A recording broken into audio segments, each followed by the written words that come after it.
another absolutely stupendous episode of your favorite football podcast, Calcio Culture. It is your host, Logs. I am back after a hiatus. I know, it's been a long time. Got caught up in the trip to Italia. Got caught up in a little bit of aftermath from the trip, a little hangover here and there. You heard about it last week. I won't touch on it now, but good to be back. Before I introduce my co-host today, I do just want to make sure that you guys are following us on all the platforms. Listen, we were huge on all the socials on the trip to Italia. We will be continuing that throughout the rest of the season and into the summer. You know where to find us at Calcio Culture FC on all the socials, TikTok, X, Instagram, YouTube, and where you're listening right now on Spotify and Apple Pods. Good to be back, boys. Mott's, Vos, how are we doing? Logs, king of the hiatus, back from hiatus. Same old dog, same old tricks. He's back. You can't teach an old dog new tricks. I'll always take a little hiatus when I need to. How we doing, Paisanos? Glad to be back. Last week's episode, I listened to it back. Great episode last week. Let's follow up this week with another great one. Excited for it. Mats, you should come into this one fired up. After a crazy weekend, nobody thought Juve would still be firmly in fourth place. Still got robbed, though. We're in fourth. I don't know how we're in fourth, but we still got robbed, in my opinion, which we'll talk about in a little bit. But this week, kind of a very good snapshot of what the entire Serie A has been this year. Once again, everybody just dropping points when there's a clear opportunity to go secure or take a step up or advance your position in the league. Nobody wants to. And that's been the theme this season. To me, I was thinking about it the other day when my dad was driving me back to the train station to New York. Kind of, to me, very similar to the season Milan won the Scudetto. No, like an anomaly where everyone was kind of just dropping points every time, you know? Any thoughts there? Well, it's funny you bring that up because there is one team that is dedicated to bringing themselves back into the pack, and that is AC Milan right now. But what I will say, and what I pointed out the other day in the chat, the year that AC Milan won, we had 86 points to win the Scudetto. If Napoli were to win out, they would actually only have 84. So just putting it out there that, I don't know, maybe AC Milan should have won that season. Maybe they had a little bit of merit to bring home the Scudetto with 86 points and 8 goals allowed in their last 6 months of the season. I don't know. That's just me. I don't know. I'm just saying it is similar. I think that 86 points is solid, right? But when you look at this season as a whole, everybody lost a lot of games that they shouldn't have lost and drew a lot of games that they shouldn't have drawn. And that's what happened. I mean, me and Mats, we talked about this at length last week. Inter had, like, it was in their hands at so many different points this year. And when Milan won, it was the same thing. It was in their hands at so many different points. And at every one of those, like, crucial crossroads, they just never got it done. And that's been the story of the season. And Inter's, like, really the best example of it because they're in second now. But when you go further down, it's the same thing. Like, Milan have shot themselves in the foot a million times this year. Same thing, like even Bologna. Yeah, Bologna is a little bit different. Juventus can't figure out how to win a game, dude. If Juventus have, I mean, at this point, it's a little bit different, but they have 4 more wins than what they do. They're in a totally different position than what they are right now. And it's not like they were drawing to teams that they shouldn't have been drawing to. So that was just kind of what I thought about it, or just kind of my 2 cents and quick thinking or quick zoom out of the league. But Logs, I know that obviously you missed the last episode and didn't get a little chance to speak about Italy. But also, before I do pass it over to you, happy belated Mother's Day to all the mothers out there that do listen to Calcio Culture. And now you can go ahead and speak about what Italy was, or how you experienced Italy. Yeah, shout out all the Calcio moms. Really appreciate all the listens. Paisans, listen, trip of a lifetime. I know they talked about it last week, but we had an absolute blast. 6 days in Milan, a nice day in Como, went to Bellagio, and rounded it all out with Turin. Shout out to our boy Vincenzo getting us back to Malpensa safe and sound with our bags intact. Also, hang on, before you continue, also, shout out Malpensa for just giving you champagne there. Very interesting. Shout out Malpensa. Nice little touch by the Sheraton and Malpensa. If anybody's ever traveling to Milan, I do recommend a night stay there. Their restaurant open till 11 p.m. That's 2300 for your Europeans. Nice little bottle of rosé champagne to top off the trip. It was perfection. But from my perspective, listen, Milan was absolutely incredible. Met our star player, number 10, Rafael, rooftop after a little aperitivi. Awesome to see him there. Little tough 2 days before a huge matchup, but he came out and he showed out. So maybe that's the good luck charm. Maybe he just needs to go to more rooftop bars. I don't know, to stay locked in. But we were literally the kings of Navili. Shout out Navili. Shout out all the bars there. An awesome time. Turin, all the piazzas. Absolutely loved it. There was just nothing better. It was a great trip. Shout out to Mats and Vos as well. I mean, it was the best thing ever. And one last thing before I do move on to the fantastic weekend that we just had, it would be remiss of me not to cover a quick kit score here.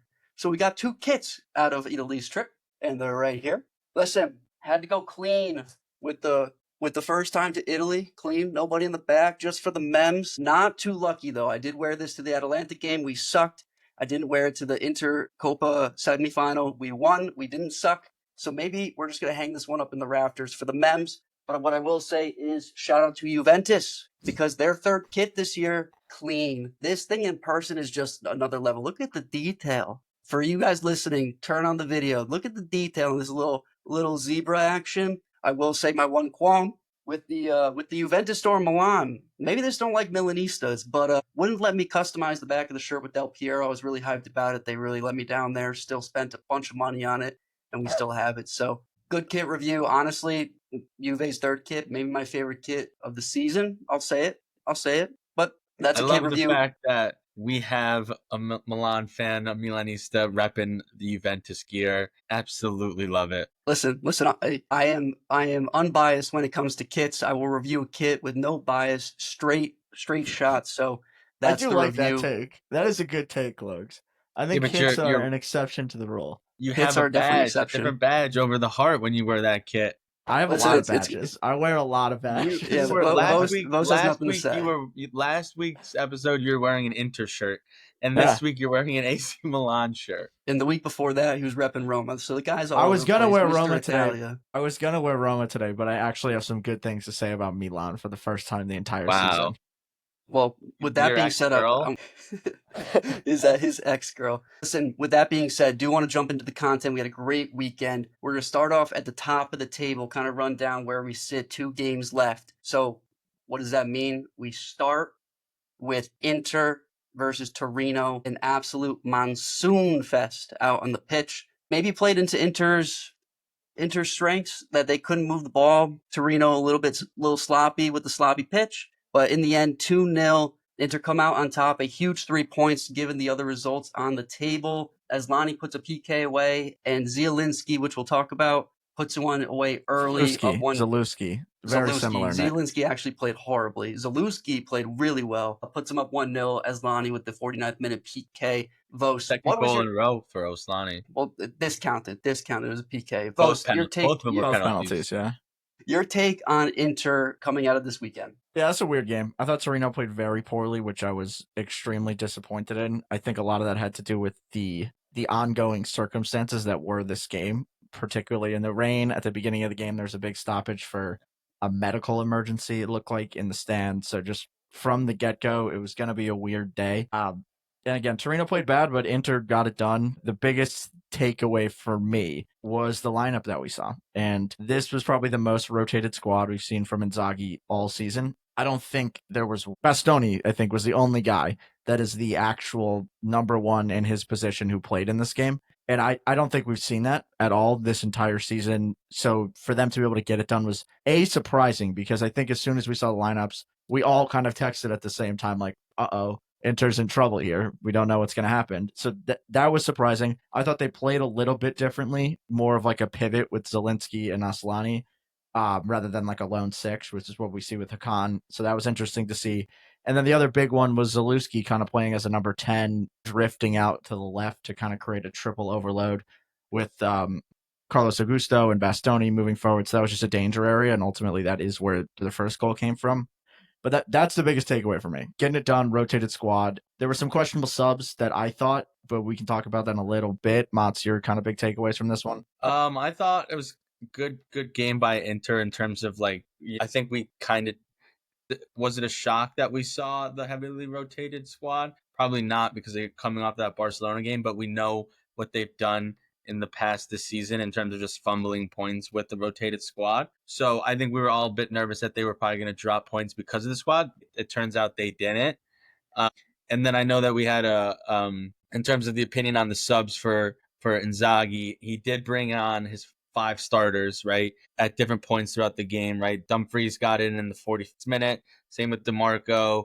Hakan was brought on in the 62nd with Barella, and then Acerbi got on in the 80th minute or so. So I think some of us were a little surprised to see him sub on the guys. I kind of looked at it as they're in form. You have about a month or half a month, 3 weeks now until the Champions League final. You need to keep their form at a high level, but you need to not overwork these guys, especially with how many games Inter's played over the past 2 seasons, and these specific players being that they play in their national team. So the Euros and the World Cup and whatnot, even going back a couple years in the past. But so I thought it was a good job by Inzaghi to get the guys in to make sure that their form doesn't drop, but not overwork them. So I thought it was overall a very, very good game, and I really liked the playing Zalewski in that new spot, and he clearly excelled. And a little stat of the day for Zalewski, going to be playing in 3 straight European finals. He played 2 with Roma and now the Champions League. This is just going to be a great bit of business because Fabrizio Romano started to report that Inter's going to kind of activate his trigger. Yeah, thank you. Trigger his release clause for $6.5 million. He had a great Euros. For whatever reason, didn't gel in the Roma system. Sometimes that happens, but we know how good he is, what he can do. I think we're starting to see it now, and it's a great rotational piece. So good bit of business by Inter there as well. Well, quick thoughts on Zalewski there, because I know you were kind of ahead of the game on him. Somebody you pulled out at the beginning of the season. Big fan. I do like Zalewski. I've liked him from the time at Roma. Certainly a little bit of a defensive hole, just giving a wing back, but in being brought up as a winger. But I loved the ability for him to shift to a more central role here. I think that him being on the ball gave him a lot more confidence. And I know that he drifted out wide post, like you said, but it did create that overload. And I thought that was incredibly important for their first goal and to get some momentum going. I do think he's a great player. $6.5 million is certainly a huge discount for the quality that this guy can bring on his day. A little bit inconsistent, but also the fact that he's had a million different managers doesn't really help. Shouts to Zalewski getting that goal, getting a little bit of momentum going into the end of this season. They're going to need him. We touched on this a little bit already, but when they need to bring on some guys on the backside, it gets a little bit tricky. They showed out finally with the rotation in this game, but we've seen previously that sometimes that the second line just doesn't get it done, especially with Asllani not being able to play like Hakan does. And then sometimes Darmian's not really showing out on the wing on the other side when Dumfries isn't playing. We're also seeing that with Taremi. Taremi's been an absolute dud this season. So again, I think it's Dud. I think it's been a dud. Arnautovic, not a dud. But in any case, really important for coming down the stretch to get those guys in form. They will be playing some pretty big important minutes. Actually, Zalewski played pretty well against Barcelona when he came on, I will say. So I think he's coming to form at the right time, and I think they're going to be able to use him in different spots, especially after seeing him play this game. But from my perspective, overall, good for Inter to get the 3 points. I think that it was a little risky to bring on those starters in the second half, but at this point in the season, you got to go all out for every single point. So I can understand it from Inzaghi.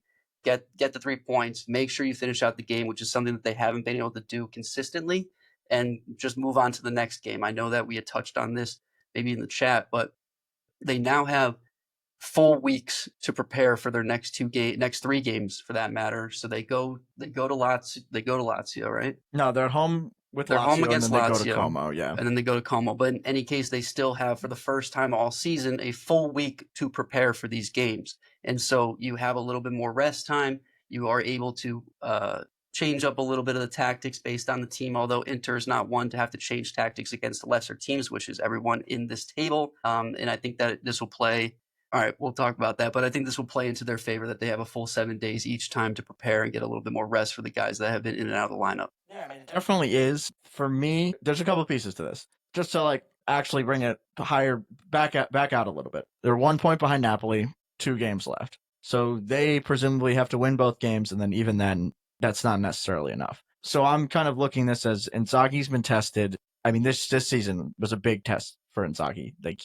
Not winning it is going to be a failure in my mind. I think everybody would agree with that. But now you're in a point now you can game plan fully, like as if you had no competitions to play for. You are week to week right now. You have a game at the weekend. You have a full week, next game, full week, next game. If you need to relay anything to your players, if you're going to change anything tactically to get it done, this is a time where you could showcase that. I think the only time this season we've really seen that in like a single game, like a single game, this is how we're going to win it, was the Atalanta game where they blew the doors off of them. Granted, like he already had that recipe in his back pocket from previous seasons. But Lazio and Como are two very different opponents and two very difficult opponents in different ways. Lazio are probably not going to bring the game to Inter and are going to be happy to sit deep, which we've seen Inter struggle with on a lot of occasions this season. So it's going to be interesting to see what he does for that game. And then on the flip side of things, we would probably expect Como to try to get after them a little bit, and they're a little bit tricky because they have a lot of good 1v1 players, which is interesting. Should play into Inter's hand in the counterattack, but I would like to see something different from Inzaghi. I don't know what it is. Maybe it's a slight squad tweak. Maybe it's a slight change into how they're going to counterattack. I don't know. But if they don't get these done, it's going to be on Inzaghi. Like if they lose either of these games, like, you're not going to blame the players. It's going to be the coach. He had a week to get it done, to choose the right squad. And if they don't, then it's on him. I'm really interested to see what they end up doing against Como. I do think that they win at Lazio next week. Lazio, couple key suspensions, players a little bit injured, their back line certainly not there right now. So I do think that Lazio at home, I would count that as a full 3 points. That Como game is really, you have really been big. Disrespecting Lazio. He's not wrong, bro. Zaccagni's not playing. They were like 3 suspended players. This is not the same Lazio squad that you've been praising all season, Vos. And yes, the entire season I've not been hot on Lazio. They've had For their good bright reason. spots. They're shit.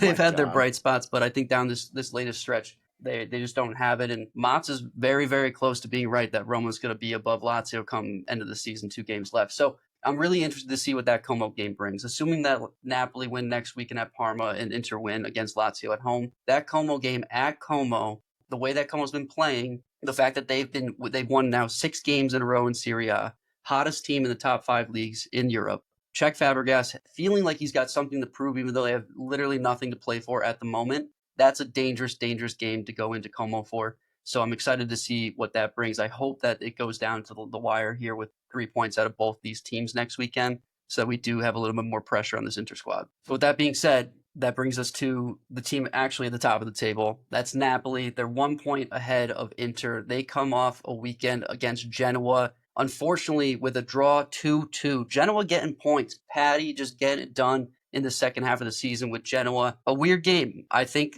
when you look at the shot chart, Napoli was peppering them, absolutely peppering them. Shout out Genoa's goalie. We talked about this a lot, that there's a lot of good goalies in this league, Serie A. I wouldn't say that Genoa's goalkeeper is up there with the best of them, but 8 saves in a big game like this is certainly nothing to bat your eyes at. So shout out to Stu Segrist. But again, Mats, I know that you have a huge opinion on this, but this Napoli squad really need to lean on a couple of players into these last 2 games to bring this to fruition, get the full 6 points, keep the destiny in their own hands. Who are they leaning on? Yeah. Well, before we go into who they're leaning on, like obviously this was a stumble that I think me and Bose didn't see coming. We talked in the last episode. We said we foresee Napoli winning all 3 of these games. This game was also in the Maradona, so very unfortunate for them to not get all 3 points.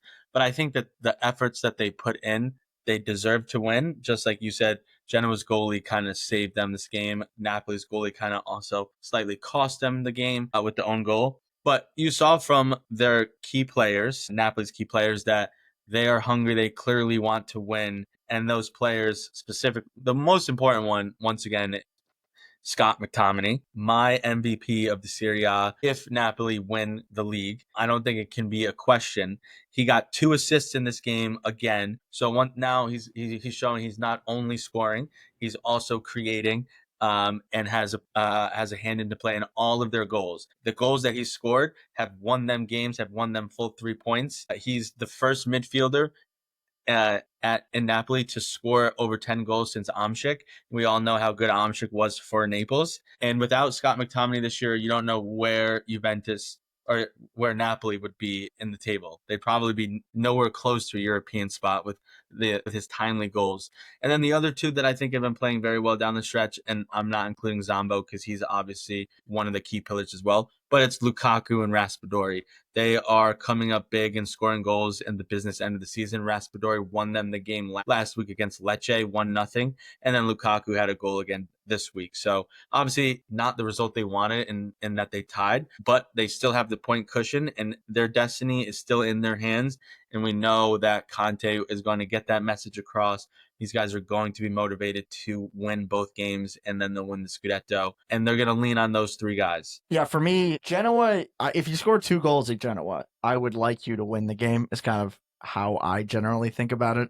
Like, they tied it up, they score again. Genoa aren't like a great goal scoring team. I think they've been a really difficult opponent, so I'm not all that surprised by a draw, really. Like, this was definitely the hardest game, in my opinion. I think Parma's going to be tough, but it's not the same as this Genoa team under Patrick Vieira has been very, very good. Like, I can't overstate that. But Parma and Cagliari, a different battle. I feel really good going into both those games still.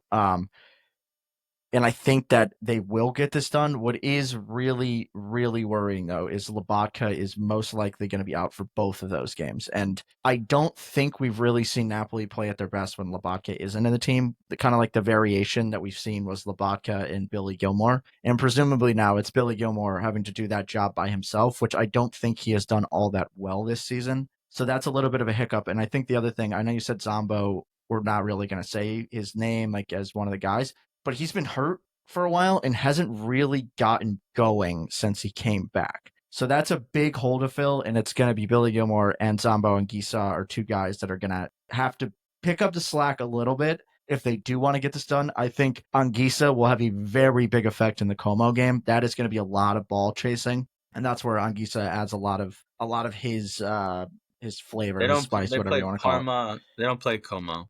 They Parma play Como Cagliari. the second, or Cagliari. Oh, yeah, I just spaced that. Parma and Cagliari. There's going to be a lot of running in all those games. So I think that's one. But yeah, the thing is, McTominay and Lukaku have just been hot all season. Lukaku number 2 in total goal contributions. McTominay number 10, which is just ridiculous for these 2 guys. Kind of both outcasts at the beginning of the season, realistically. We were saying Lukaku can't really be that guy. He hasn't really been the goal scoring guy, but 12 goals now, I think you can't really complain about that. I mean, that's much better. 13 goals. That's better than I think we expected. And the assist numbers just, I don't know how that happened. That's the craziest thing ever, that Lukaku's got 10 assists in the league. So they have the right guys hot to get this done. They just need some of those other guys to step it up, especially because they're playing way worse competition than Inter Milan. They are playing worse competition, but I think you are like maybe how me and Logan are downplaying Lazio. You're downplaying Parma a little bit. They're in form. They just beat Juventus. They tied Inter. They have a new coach or a new manager, and since they've appointed him, they have been a tough out. It is also in Parma.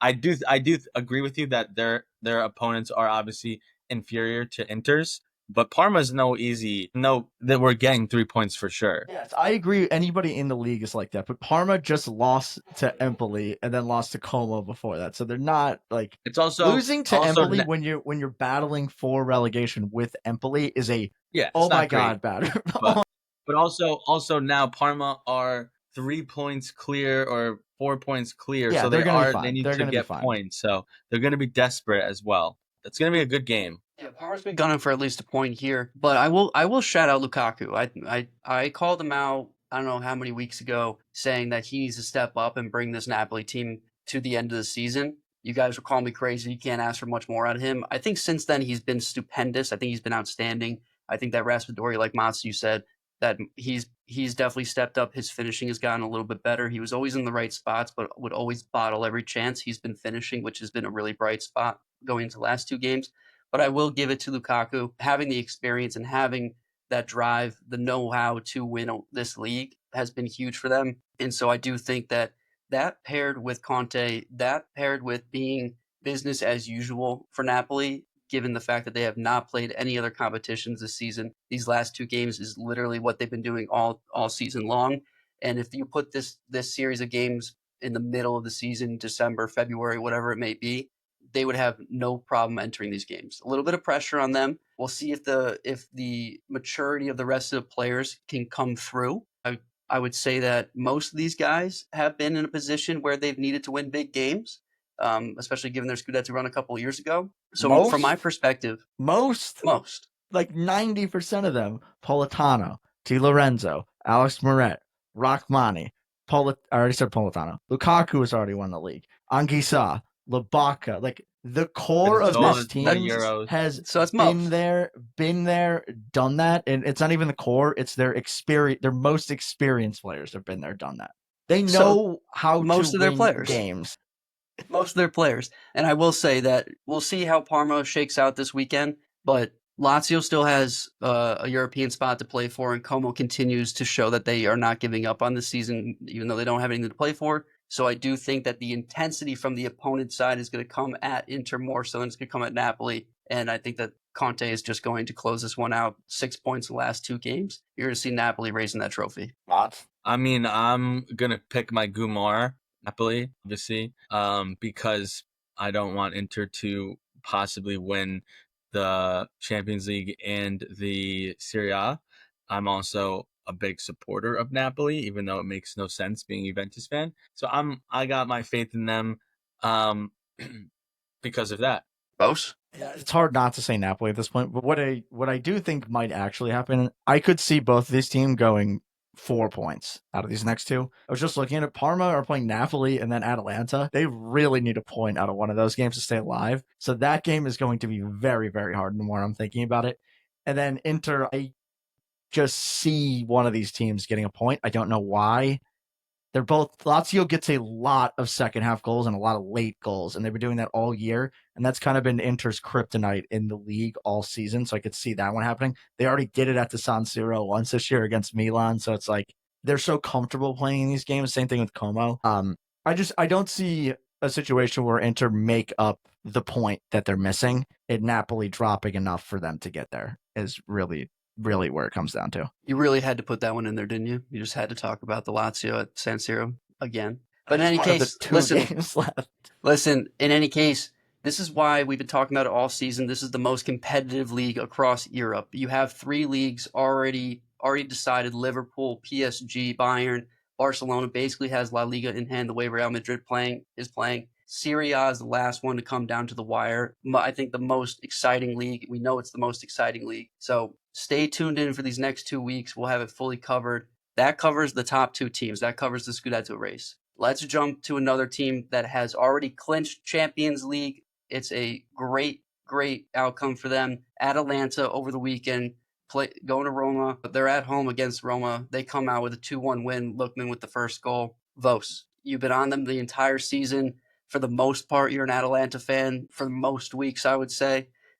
How do you rate this season? What's your take on Gasparini's maybe last season in Bergamo? Also a banger second goal from Solomon. I just have to point that one out there. They won this one 2-1 on an absolute fucking screamer. Subbed on both the subs Gasparini put on, linked up and scored the goal. Yeah, and this is going to be a hot take for me, but I am disappointed in this season. I think that this is the year they should have won it, and they're always going to look back as if they were going to win one. This was probably the best year they ever had. I think this is the best squad that Gasparini has ever had, and I think that the game this weekend against Roma just goes to show on their best day, the best version of Atalanta we've seen all season is either the best or the second best team in the league on their best day. Roma was the hottest team in Europe before this game, and Atalanta it was 2-1. It was a close game, but I always felt like Atalanta were going to get it done. I genuinely think on their best day, they are the second best team in this league. And if some results had gone a different way, they win the Scudetto this season. The way they play is still beautiful. And the more I've thought about it, I think Gasparini to Juventus, I'm opening up to. I was really against it for a long time,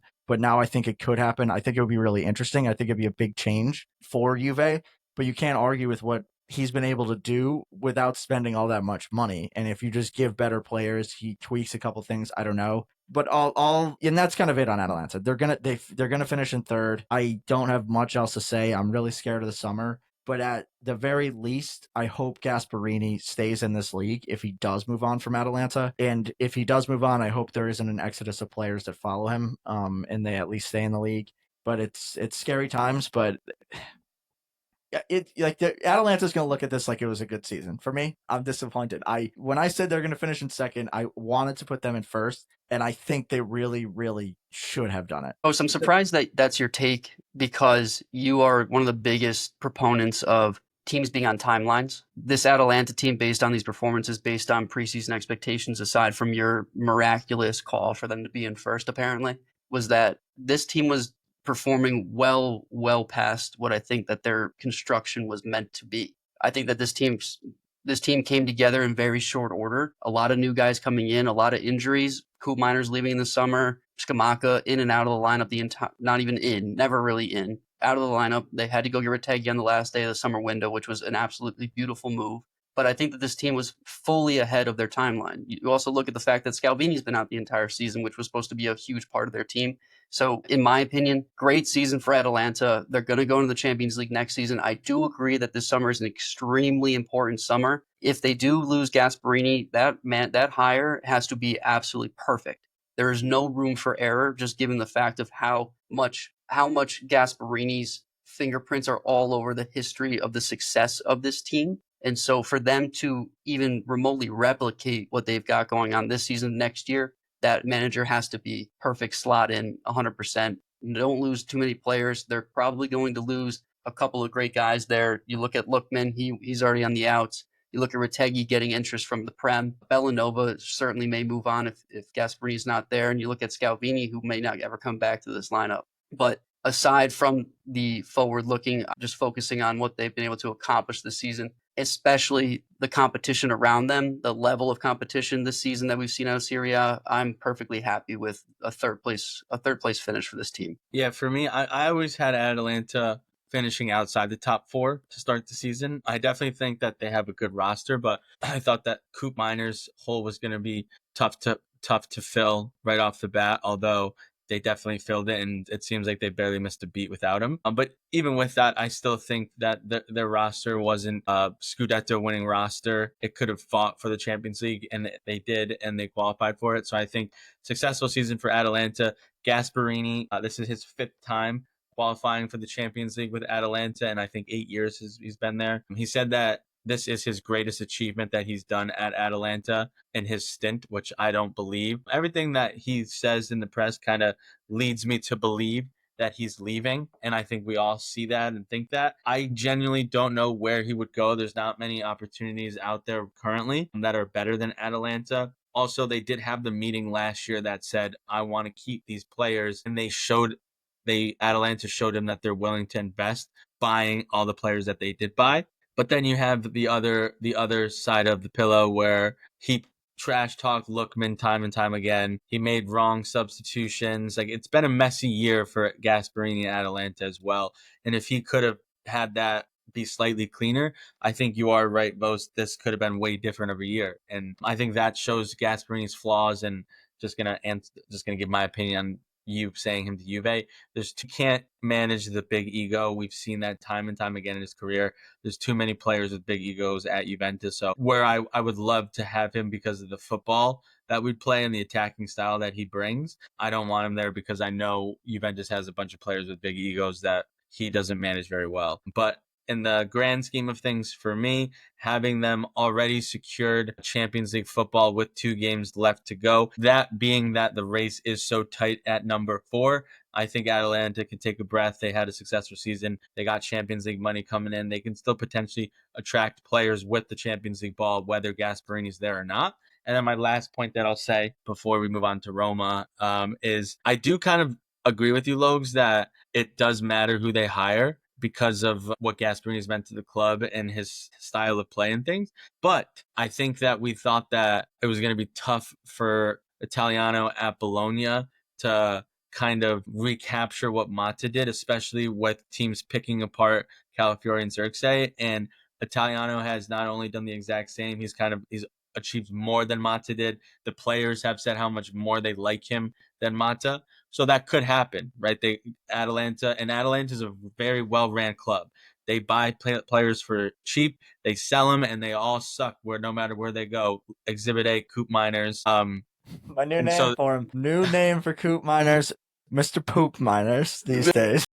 I'm not on that wave, but he definitely has not had a great season. So maybe it's the club they're going to make a good decision on their new manager if Gasperini does leave, and they continue the success that they've had. Yeah, last one, my final rant, and then we'll talk about Roma on this, just to push back on Logan and to kind of go on Mott's what he was saying. As you do.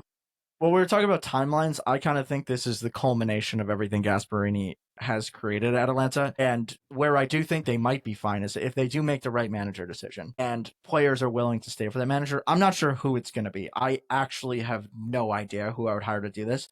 But you look at the squad and they have some of the best players in the league. If Retegui stays, presumably best forward in the league. Bellanova, one of the best wingbacks in the league. Ederson, arguably top 3 midfielder in the league. Ruggeri, up and coming Italian left wing backs, has had a great season. Obviously, there's holes they need to fill, but then you look at guys, more young guys. Carnesecchi, we don't know what's going to happen with Scalvini, but he's coming back at some point, presumably. They still have Scamacca. CDK, still young, exciting, had a quiet middle of the season, has started to play well again. And you look at that, and that's a core group that is probably better than some of the other teams we've talked about this season, being kind of like your Lazios, even your Bolognas, which has turned into a different story, but your Fiorentinas, all that sort of thing. So there are bones here to have this be a Champions League team next year, even if you lose Lookman. There's other guys that are going to be there, and that managerial decision is going to be really important. Let's go to Roma because unfortunately for them, they finally lost the game at probably the worst time of the season to lose it because the expectation has now shifted from let's just get better and get through the season to let's finish in the Champions League. And this was a tough drop of 3 points. This was tough for Roma, especially because, like you said, haven't lost the game since December 18th. They had the first loss in 2000, and I'll say it. In my opinion, I think that they got dominated. They deserved to lose this game. Atalanta, from start to finish, was the better side, and I was even shocked that typically when that happens to Roma, when they are getting dominated in the first half, Ranieri is able to make a small tweak to change Roma's destiny for the game and turn them around. Wasn't able to do that, even though he did bring on Salamakers, Baldanzi, El Shaarawy, and others. They still, in my opinion, weren't ever really in this game per se and creating a lot of chances. That their XG was, I think, below 1.0. So unfortunate timing for them. Great for me, obviously, being a Juventus fan. But even though that they lost, they're still very well in this race because, like we said earlier, everybody dropped points that was in that top 4 battles. Whereas Roma, they controlled their destiny. They knew the results of Lazio and Juventus. They knew what they needed to do. They didn't get it done. They still have a very, very good chance of finishing top 4 playing these next 2 games. Roma, I mean, Torino and Milan, not easy. Not easy. They're definitely not easy games, but Roma right now I still think, even though they have 1 loss, in my opinion, they're still the hottest club in Europe, right? Milan, we don't know. Milan, you get a different team every single time, although they're going to be motivated as well. It's going to be a great game. But Roma, if they can still go get their 6 points in the next 2 games, they have a very, very legit chance of making Champions League. And at the end of the day, I know it's disappointing for Roma fans to hear this, but them even being in this spot is an achievement in and of itself. Obviously I'm not saying that this has been a successful season for Roma because they probably had higher hopes, but them being in a spot to possibly attain Champions League, considering where they started, I think you have to look at as an achievement for them. I mean, they were in 14th how many months ago? So, yes, certainly an achievement, but definitely a tough outcome at in the dying stretch of the season. Still a bunch of bright spots from this team. I mean, Sule's ball in for the goal was absolutely amazing. I'm happy you mentioned that. That's worth mentioning. Yeah, so he has gotten a lot better at that this season. His facilitation has been a lot better. Product of Juventus, they're always great. They always leave and they're better, unlike Atalanta. But I don't think that you're definitely going to be unhappy as a Roma fan with this outcome and going down the stretch, especially with the loss that they're going to get against Milan on Sunday. Listen, I'll take this as a win. Shout out Ranieri. We've been giving his flowers all season. That man should deserve flowers to the day he croaks. I mean, this has been an absolute masterclass on how to turn the team around from nothing. So the fact that they're still even in a European tournament spot, good for them. Hopefully they hold on. Lazio is going to drop points, so they'll at least end up ahead of them. And from my perspective, all in all, okay from Roma. Okay. Yeah, I think That's it. I mean, what is there else to say? I mean, the expectation from the middle of the season was let's not get relegated. So to be in this position, I don't think you can be. There's not much more you could ask for. yeah, that is true. But I think for Roma, any of the European spots I think will actually be okay and kind of be in line with where they're at in terms of their development right now. Like if they're again in the Conference League, they'll probably be the favorite to win it. If they're in the Europa League, they'll be the favorite to win it. And I actually think that's a pretty good step for where these players are at. I know they were in that competition this year, but they were really not prepared to deal with 3 competitions this year whatsoever. We saw that from the beginning of the season. And now getting some confidence after this year, you can maybe then go on and win one of those competitions next year. And Champions League, if they do end up with that, they're not prepared to win that. I don't think whatsoever. But that will be good experience. And the money you get from that will reinforce the squad a tremendous amount to the point where they're going to be terrifying to play. And what they're actually really, really reminding me of right now is early stages of Klopp's Liverpool. That team ended up winning the Europa or losing the Europa League final. I forget. They either got there and lost. Yeah, I think they got there and lost, actually, is what happened.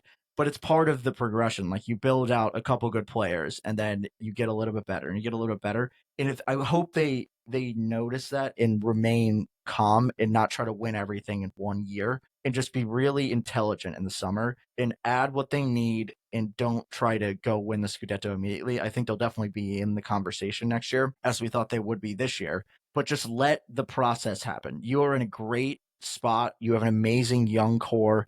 Your veterans are kind of getting phased out of the squad, and it's just tremendous vibes there. As long as they hire the right manager after Ranieri. That's a big if, a huge if, and that's a big if for a lot of teams. So we'll see if the management can come through there. But I think the biggest point that you brought up is let's make sure we move on from the old core that had gotten you here because it's not getting it done anymore. Pellegrini, I think should be on the outs. Mancini has been terrible. Thank God. Mancini has been terrible for the list has come through there. Cristante, I know he had the goal, but he's pretty bad. I'm not a big fan of Brian. I don't think the pod is, but they do have that young squad. They do have Sule. I think Dopic is on the up and up. Divine Wrench has actually played some very important minutes over the last couple of games. Manu Kone, you can talk about that man all season long. Certainly the best player for Roma, very consistently over the season.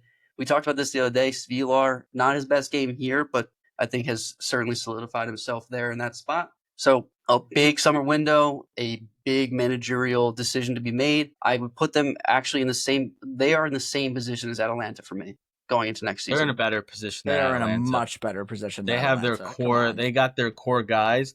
Now it's literally just the coach. And every report you hear or you read, it's Ranieri is all over who he's appointing for his next guy, which he hasn't made a wrong decision all season. So you have to back him for appointing a good manager. And just like Bo said, a few extra pieces that they add, they are fully in the Scudetto race next year with how well they played this year and how much ground they've covered from the start of the season. And unfortunately, that's just what happens when you start that poorly. You have zero room for error, and they didn't make an error until 3 games left in the season. But even though they made an error, they're still very much in this position to get Champions League, right? A couple drop points from Juventus and Lazio, which we're going to talk about in a second, they are a depleted squad for the next games, both of them,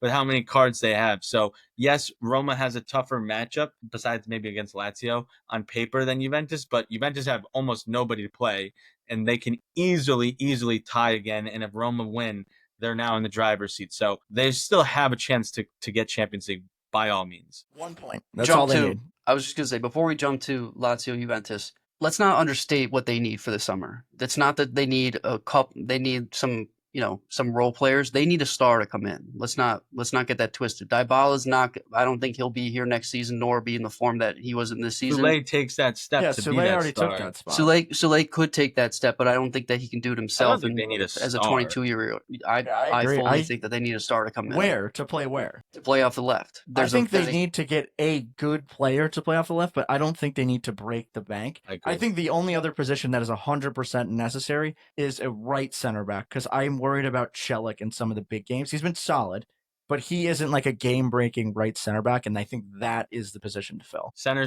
back as well, because Hummels is Mancini, retiring. We don't yeah. know about Mancini, but I would agree with those here. They definitely need a player off the left that Maybe can it's Baldonzi play though. and That Baldonzi played I like so Baldonzi there as well off the bench in this game, and my one kind of negative towards Ranieri over the last couple of weeks is not playing Pizzilli and Baldonzi enough, because I thought Pizzilli has been phenomenal, and I think he is the future partner with Manu Kone. But I mean, theoretically, if you want to break the bank, you could get a center mid too to play there. I think the time for Brian and Pellegrini are gone. Brian he's been on and off all season. He's scored, although I don't think he played particularly well. So I would push back, Lugs. I don't think they need to break the bank on somebody. Listen, if you want to hang your hat on the potential of these young guys, which I do not want to downplay at all. The potential of this core coming up is amazing, but for the progression for next season, I'm not hanging my hat on the fact that Pizzilli, Baldonzi, and Sule are going to come in and be the Dybala, Pellegrini,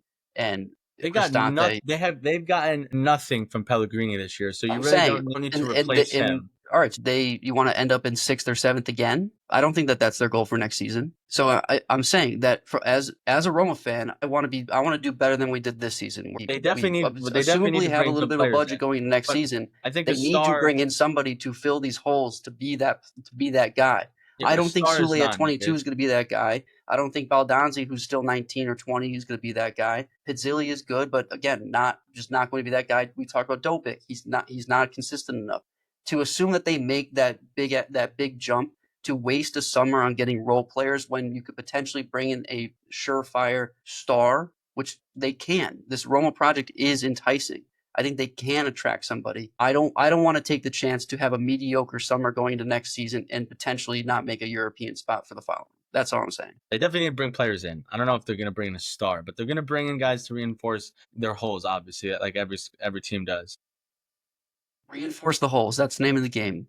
But we move on to another draw, another set of dropped points for teams that are in the race. Mats, we'll kick it to you. Juve, not getting it done again. Was it bad luck on their end? I don't know.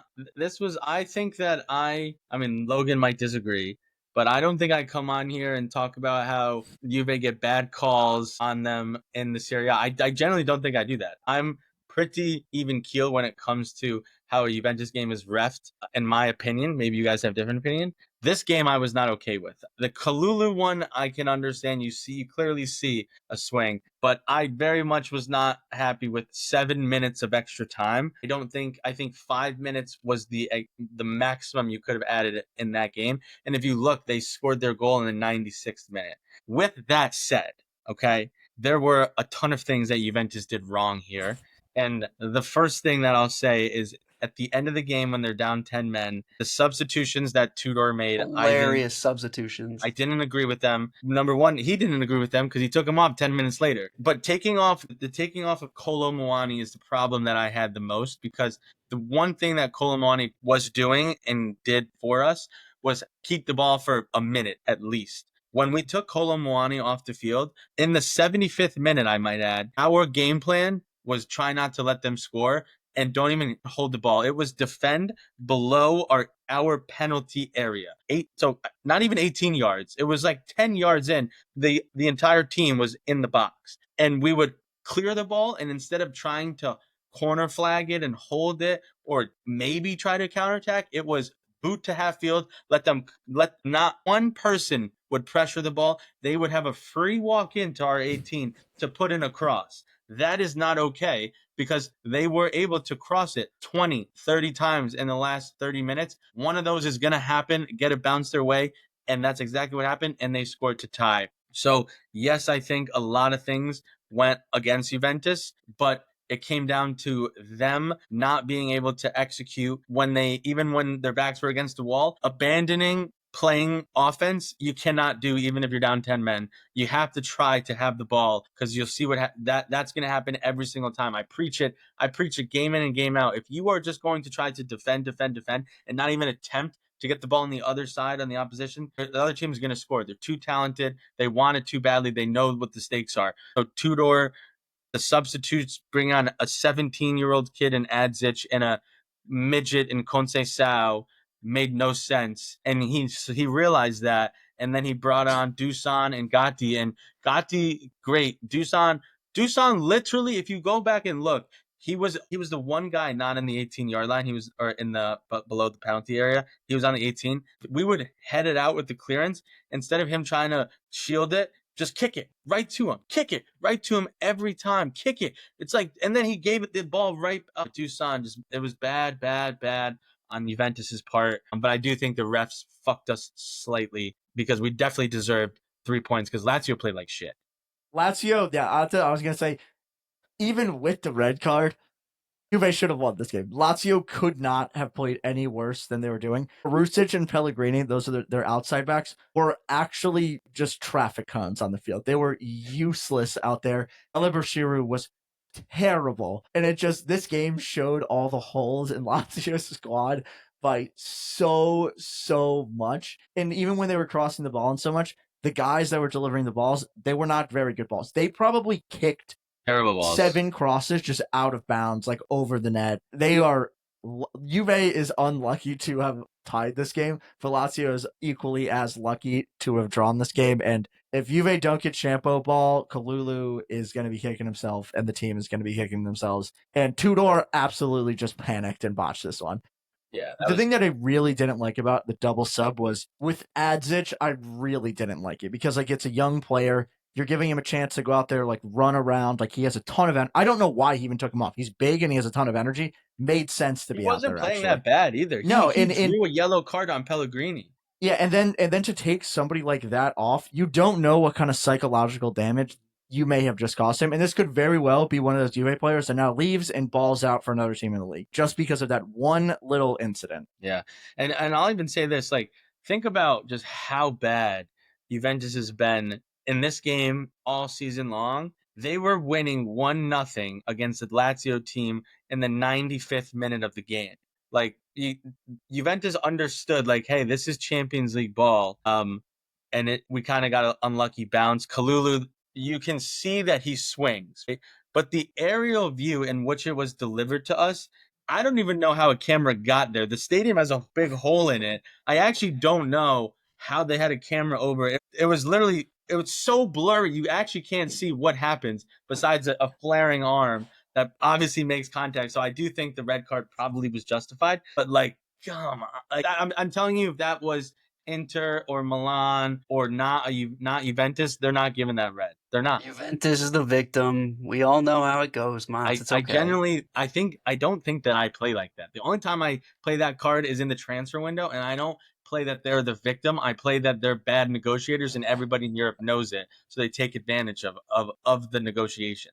But I genuinely do not feel. And Paisanos, leave a comment if you think that I'm always bitching about the refs and Juventus and trying to make up excuses, because I don't think I do that. I won't go on a limb and say you do that, but definitely a tough drop of points for Juve in the 97th minute, especially with the adjustments that they made to defend the crosses, which was their entire goal. Yeah, very on a forward-looking basis. Now, though, we got to talk about that. The upcoming games, Juve are in the best position to get this done and finish 4, I think, by any team competing for it. They're playing Udinese and Venezia, and those are both tough games. Every game is tough now, right? But when you look at the caliber of competition other teams are playing, Lazio have Inter and then Lecce. So let's we don't need to talk about that one. Roma have Milan and Torino. So of these 3 teams, Juve are in the best position, albeit no Yildiz, no Yildiz Kalulu. is back. Oh, he will be back for play. Who cannot play? Lloyd Kelly's obviously injured. Pierre Kalulu, red card, can't play. His season's over. Kefran Turam cannot play due to suspension. Nicola Savona cannot play due to suspension. Gatti cannot play 90 minutes because he's back from injury. So I genuinely do not know who we play at center back because we have Vega and that's it. So Locatelli, I think Kalulu, 100%. Yeah. Oh yeah, Locatelli. That's what I was gonna say. I think we're gonna have to see Locatelli play there. You're going to see McKennie in the back line. He's going to have to play there. Who? Wes. He's going to have to play center back. Yeah, the amount of positions he's played. But listen, and now Udinese just lost to Monza, so they're going to be uber fucking motivated. They also they're know. Play for. They're You trash. want to know what they have to play for? Knocking Juventus out of Champions League spot. They're No, gonna because Victim Lorenzo Juventus. Luca thinks he's going to Juventus, so he's going to come Yeah, off a God, goose egg in that one. But so I mean, I agree with you guys 100%. We have the easier schedule, but we don't have the players. We're injured everywhere. We don't have the depth. Like I genuinely think the lineup at the Udinese is going. We're gonna have 15 guys on the bench. Douglas Luiz has to play, which I'm kind of excited about. Is Coop Miners back? He hasn't played in a month. He's been injured. I genuinely we're so thin. You know what I will say though, and this is just a random thought. Alberto Costa, first start of the season for Juventus, first full debut, played very well. Played a great game. Good player. Promising. I mean, I don't want to go that far. We've seen him play a total of 130 minutes in a Juventus jersey, but he did well against Lazio, a tough opponent. So great, we're gonna get to see him again because we only have 12 guys to play. But he played well. Yeah, for Lazio, they have some suspensions they're dealing with. They have Zaccagni, who is presumably going to get replaced by Pedro. I don't think Pedro can play 90 minutes at this point in his career, but that's a big loss. And then Pellegrini got suspended, their left back, and Nuno Tavares is injured. Presumably, Lazzari will probably... I don't even know who will be the left back, actually, at this point. But it's a problem area for the team regardless. So you go down the pecking order more. That's an issue. Luckily for them, they're going to get their shit rocked by Inter, I guess. So it doesn't matter. After I just said it was going to be a hard game for Inter, Lazio might struggle in that one. I think they struggle. Mats, where do you think this ends up between Juve, Lazio, Roma? The Juve Champions League, baby. We know what it takes. We got the slighter, easier schedule. I always will have faith in my guys. If we play Dusan Vlahovic, the over Colomwani, that's over. I mean, just don't even... Juventus don't have a chance if we're playing Dusan over Colo. Colo is miles better than every single Juventus player besides Kefran Turam. And it is so easy to see. If you just watch the Juventus game for 90 seconds, you see how much better he is than everybody on the pitch. And if we play Dusan Vlahovic over him, we will not win. You need to ride out this Colomwani. You need to secure him next year as well. Do what you got to do to get him. But I will say Juventus 4, Roma 5th, Lazio 6th. Let's bring it to... No, Logs, what, you're not going to say yours? You're going to say yours? Listen, I'll say mine then, because I know what you're... So let me say mine, because I'm going to disagree with you. I think Roma are in 4, because I think they beat Milan, and I think they beat Torino. Lazio and Juve, I think, are going to be tied on 60... You said last episode, Juventus was going to finish in 7th. Oh, and they should have beat Lazio. Actually, this is still tough, dude. I'm looking at this. So I don't know what it's going to be. But just to wrap up my point, Juve is playing Venezia on the last day of the season, and Lazio is playing Lecce on the last day of the season. Presumably, both of those teams, if they win, will not get relegated. So those games are going to be hell for Juve and Lazio, and I don't think either of them win. So I don't know. And I think Lazio will probably lose to Inter, so the Lazio gets 1 point. Juve will probably beat Udinese, though. So I guess Juve finishes higher than Lazio in that situation. I don't know. Just something interesting to watch. Lowe's, you can kick it on, because I know you got a lot you want to say. Well, listen, the reason I'm not commenting on where I think this finishes is because I have a huge bias coming into this, but I do want to bring it to the calcio capital of football at the moment, and that is Milan. This team is absolutely on fire. 12 of 15 possible points in the last 5 games. The only points they dropped was a dog shit game against Atalanta that we were at. I was wearing the wrong kit. It was an absolute disaster. I will never do that again. But what I will say is that there are 2 teams in Serie A right now that are vying for 2 trophies, and they're both in Milan. Calcio capital of the world. I said it here. Listen, Milan made a very specific change. I don't know how many weeks ago. Shout out to Conceição for getting his head back into this season. The back 3 has been a revolutionary change for this team. I said it as soon as it happened. I don't know if you guys were totally hot on this, and I'm not saying that we play beautiful ball out of this formation, but going to the back 3 has been an awesome change. It has allowed Teo and Alex Jimenez to play at their best positions and not have to be so anchored back on the defensive, which I think has opened up the offensive and where we play our best ball, which is down a goal. When we can open up and we already know that we're down, we have to score goals. That's when we're at our best. It's so clear. It's been happening all season. You look back at the Super Cup, we were down in every single game there. The only game that we played well when we weren't behind was in the second leg of the Copa semifinal against Inter. And so this back 3 has been great. Again, we're playing dirty ball. It's nasty stuff, but it gets the job done. This is exactly what happened in our Scudetto winning year. Granted, we weren't giving up a lot of goals, but we were just playing dirty, nasty stuff, stinky soccer out there. But it's getting the job done. A 3-1 win against Bologna going into the Copa final here. That's great momentum. Like I just said, we're 4 coming wins off in a row. 3 wins in a row. You take the Copa. We'll take the Copa. So 4 wins in a row, all competitions. We're hot. We're hot. Players Listen, are back in it. Let's pump the brakes here. Whoa. I'm not pumping no brakes. Oh, you We had are good hot. stuff to say I about do- Milan. I do We have are something hot. good. I know. But let me just finish. We're gonna beat Bologna. All right. We're gonna get our second trophy of the season. You're making We're it sound like going- it's going to be easy.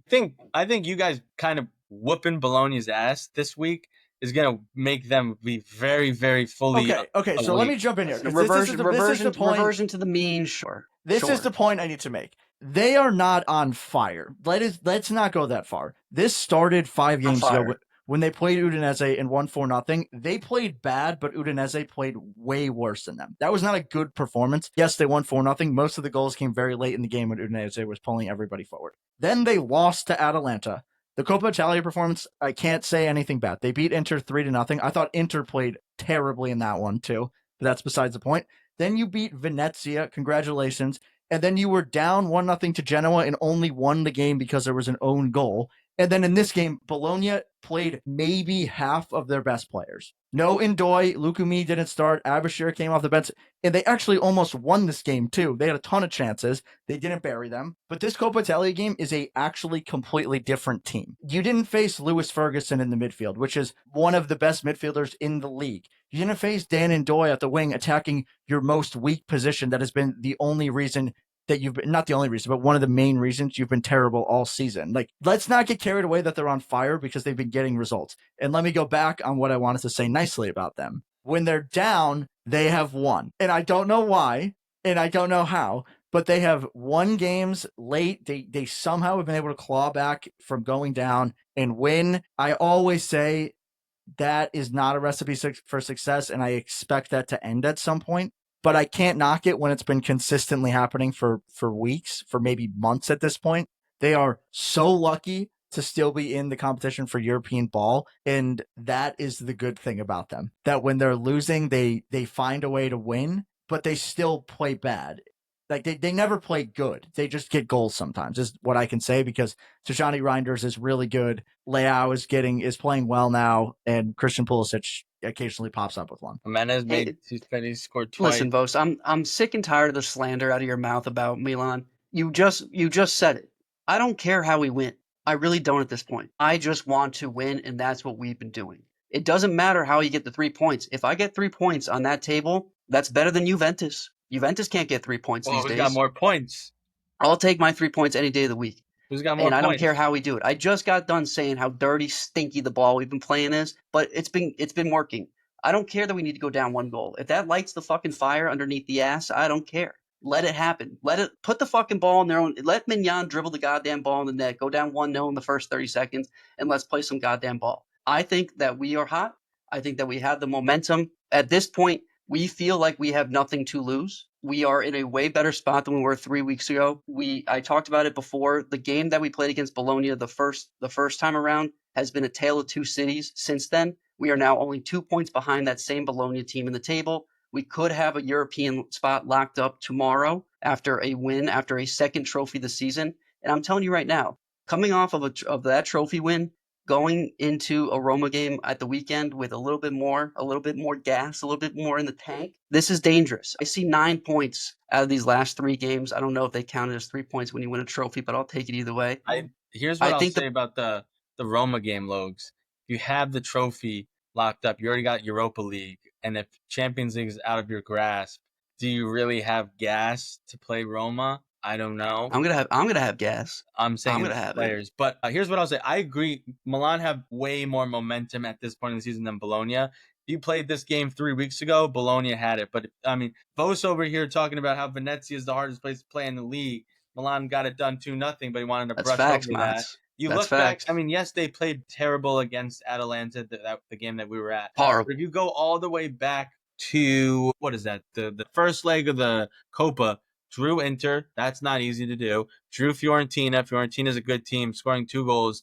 They beat Udinese 4-0. Their one loss is to Atalanta. Then they beat, you know what I'm saying? So they only have one loss and 2 draws in their last 1, 2, 3, 4, 5, 6, 7, 8, 9 games. Where you go look at Bologna, it's not the same, right? They beat Empoli to get here. They drew against a terrible Juventus side. They probably deserved to win. They drew against Udinese. They lost against Milan.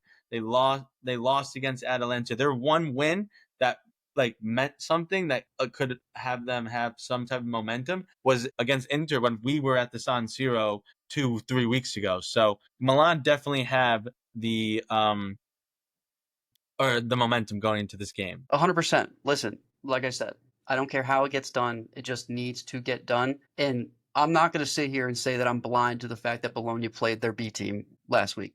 It's clear and obvious. But I almost think that may have been a mistake in terms of getting ready for this game. We did talk about a similar. They were fully in the Champions League spot. That's all. I mean, but they were maybe looking forward to this game. Teams do it all the time. Inter was doing it all season. What I was going to say though is when Milan looks at this game, looks at the end of the season, I think they feel like they still have a lot to prove. I feel like this is a different mindset than I've seen in the lull of the Conceição era, where Conceição wasn't even managing, players were just walking around the pitch. There's a little bit more fire. I like the formation change. I think that Reinders certainly has a lot to prove. He's in talks to get a big move here, so I hope that we keep him. But he's got a lot to prove. Pulisic wants to stay. He's in contract negotiations as well, even though he just signed a new one. Listen, I have really high hopes right now. My hopes are as high as they've been all season. I really want this for the squad. I do think that we come out with a win tomorrow. And I do agree, Mats, maybe we lock up this spot and when we just sit in the last 2 games, I'd be sad to see it. But I do believe that with the momentum, we're just getting it done. This seems like a team of destiny to get us into the right spot. I think what really plays in your favor is the fact that all 3, Lazio, Juventus, and Roma, dropped points last week. So if you go and you get all 3 points against Roma, now you're in striking distance for Champions League, pending on what Juventus and Lazio do. But even if Juventus get all 3 points and they're at 66 and you beat Roma, you're 3 points behind. So if they drop points, you can backdoor cover a Champions League spot, which would be insane considering where Milan was 2-3 weeks ago. And then also you have 2 trophies. But really quick answer for you from here, Logs. You weren't here on the last episode. Me and Vos talked about it a little bit. But you being a Milan fan, want to get your take. If Milan, let's call it they finish in 7th, no European spot, just for the sake of this, and they get 2 trophies in the Supercoppa and the Coppa Italia. Do you, as a Milan fan, classify it as a successful season? Well, I think if we win tomorrow, we get the championship spot. We get the European spot. You get a Europa League spot. Right, which even if we made Champions League, I'm probably saying the same thing I said last year, that we probably just punt on something. Am I going to call this season a success? Absolutely fucking not. You can't. The expectations going into the season were sky high. I thought that we had made decent moves in the summer window. They didn't pan out. I thought that we made decent moves in the winter window. Those didn't pan out. Kyle Walker's going back to Man City. Santi Jimenez looks like dog shit. So no, I'm not going to say that this was a good season. Bad managerial selection, kind of on both ends. Didn't get what we wanted out of Conceição mid-season, but it's a salvageable season. It sets us up to revamp ourselves next season. What a nightmare scenario is we drop every single game from here on out. We may end up in 9th. We don't have any European money coming in. Our ownership is incredibly stingy, and so that sets us up for a horrible window. I'm not sure that we keep Reinders not having any European soccer next year. Leao's definitely be on the outs. Teo's already on his way to Real Madrid, seems like. Mignon seems to wants to go. He hasn't signed a new contract. So it's incredible. It's incredibly important, these last 3 games, for my opinion. There's nothing that says that we need to stop playing right now. We need to just keep it on rolling. And I don't care. Again, I'll say it a million times from Wednesday. I don't care how it gets done. Just get it done. So yes, is this a successful season? No, it's not. No. Well, here's the good news for Milan. They basically have a secured 3 points on match day 38 because they're playing dead Monza. So you just got to give everything to this Roma game. Monza's dead. If they don't win that game, that's bad news. But Mats, that's it for us on the Coppa Italia. We got to wrap on the Coppa Italia here. You had some stats for us, preview the game. Yeah, just good to know the history stats of the day here. The 2 sides. AC Milan have won 5 total Coppa Italias. Their last time they won was actually the last appearance that they played in 2003. They have 15 total appearances in the Coppa Italia. And Bologna, obviously, a little bit less on their side. They have 2 Coppa Italia wins. They have 3 final appearances, and the last time they won is 1974. So pretty decently, or at least a decent, pretty lengthy time for Milan to not win one. You would assume they would have won one before that. And then Bologna, obviously, they're going to want this being almost, 50 years since they last won around. So they're definitely going to come guns blazing. Yeah, I mean, the other thing is if they win, what a season for Italiano. Like, if they win the Coppa Italia and then finish in a European spot, that is a phenomenal first campaign with this team. For sure. Especially with the way they played, how the players responded to him. Yeah. But yeah, it's been, if they don't win it though, and I said it last episode, kind of a normal Italiano season, finishing in 7th and no trophies, just like he did for Fiorentina year in and year out. Yeah, except for the So ball. pressure is on, definitely on Italiano. Yeah, so guys, we got that game tomorrow, and then at the weekend, we have got Atalanta going to Genoa. We already talked about a lot of these, I guess. Udinese going to Juve, Empoli at Monza. Oh, don't watch that game. Do not watch Empoli at Monza, please. I beg of thee. Venezia at Cagliari, Milan, Roma, Torino, Lecce, Lazio, Inter, Como, Verona, Napoli, Parma, and Bologna, Fiorentina. And with that, that brings us to everybody's favorite segment here, Colby. Well, really cool thing though. Really cool thing about this match week. The only game that doesn't matter is Genoa Atalanta. They've already locked up their spots, or at least Atalanta has Genoa. It doesn't really matter. Every single game other than that is Sunday afternoon for here in the U.S. It is Sunday night over in Italy. So it is very cool that they've set it up for a semi. It's almost like a last week of the season 2.0. So it's very cool. I didn't even know that. That is very cool. I like that. Yep. Every game Sunday, 2:45. And that's just because, just like Logan said, this league is the most competitive in the top 5 European leagues. And not only is the first place not locked up, but we have an absolute fucking dogfight for 4th place and 5th and 6th in European spots. And it's going to be an epic last 2 weekends. Plus, tomorrow is going to be a great game as well. You forgot to mention relegation battle, also dogfight. I will be watching. I will be watching closely. All right, Colby. We're back from the Colby. Colby, I don't think went well last week. My leg did not hit. I know that. Logue's leg did. My leg should hit. Logue's is as hot as Roma for Colby these days. Very, very hot. I'm as hot as Como. So Logues, you can lead us here. Yes, Colby, second to last Colby this season, guys. It's gonna be very sad that we're not gonna have a lot to bet on over the summer, but we will find ways for you to make money. Don't you worry about that. But going into this weekend. Club World Cup, but it's a crapshoot. I don't even know who's playing for those teams. In any case, let's lead it off. I've got Torino plus a half. They either need to win or draw for that to hit. They're playing Lecce. We all know the story behind Lecce. They're fucking awful. They're terrible. They should not be in this league. I'm rooting so hard for their relegation. That's why I've got Torino plus a half point, minus 110, kicking off the Colby this week. I think that's a logical pick there. I think you're forgetting that Lecce need a win really bad, though. Lecce are playing for something, Torino are playing for nothing. Scary. Lecce's terrible. Little scary. Very good point. Very good point there, Bose. Actually, might not be a great pick there, Logs. My pick, I wanted I went against every fiber in my being to not take Juventus minus 1.5. Because I wanted to just bet on Juventus for every single game at the end of the season to win. But they're minus 250 for the money line, so there's no value there. And I don't see a way that they can beat Udinese by 2 goals. So I just couldn't take that. So I'm going to take Como money line. Logues' hottest team in Europe, even though they didn't play in Europe this year. They do play in Italy, but I think Roma's still hotter, even though they lost. But I'm going to take them. I don't even know who they're playing, but Verona. I really like the value with who they're playing, Verona. I really like this value at plus 110. I don't see why they would lose. Verona's not very good. They've been leaking goals. Como's extremely hot. They score like 2 goals a game minimum. So I love my pick. Don't really love Logan's anymore because of what Lecce need to play for. But I want to take Juventus, but I can't. I mean, Verona are also playing for survival. Every game is tough these days. I've got Roma Milan over 2.5. Both teams need to win that game, so I see goals in it. In Milan games, they always concede 1 goal. and they've tended to score one goal. And I think there will be a winner in Recipe this for game. success. Yeah, I think there will be a winner. That comes in at minus 136. But outside the Colby, me and Lokes also got a bet on this game. We got a jersey on it. I've got Roma. He's got Milan. If they draw, I don't know, maybe Mats gets something. I don't know. Mats is the field. Mats is the draw. I would love a jersey. You guys pitch in for No, a jersey. you're not for getting me. a No, I jersey. don't No, want. you're I'm not. No, you're I'm not not getting a part jersey. of this bet. I'm thinking about this now. Logan has a little bit of a disadvantage, in my opinion, because Milan are coming off a midweek game. Don't. I kind of leaning more towards Nicolas Ravosa's side here, but I want Milan to win because I need Juventus to qualify for the Champions League. Listen, it's all about the dirty, stinky soccer. It's going to get me a jersey. It's going to get me a trophy. It might get me a Champo spot.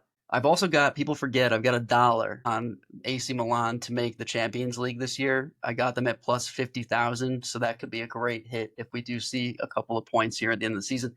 But in any case, yes, the old reliable bet jersey is on the Roma Milan game between me and Vos.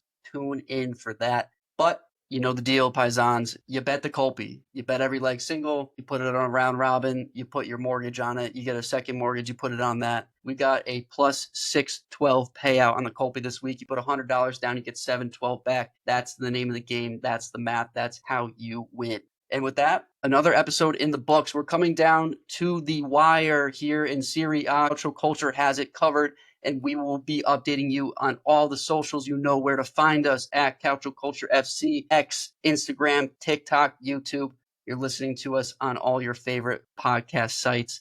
That's Spotify and Apple Pods. Mats, take us away. Paisanos, Tunapi, Baguts, Forza, Calcio.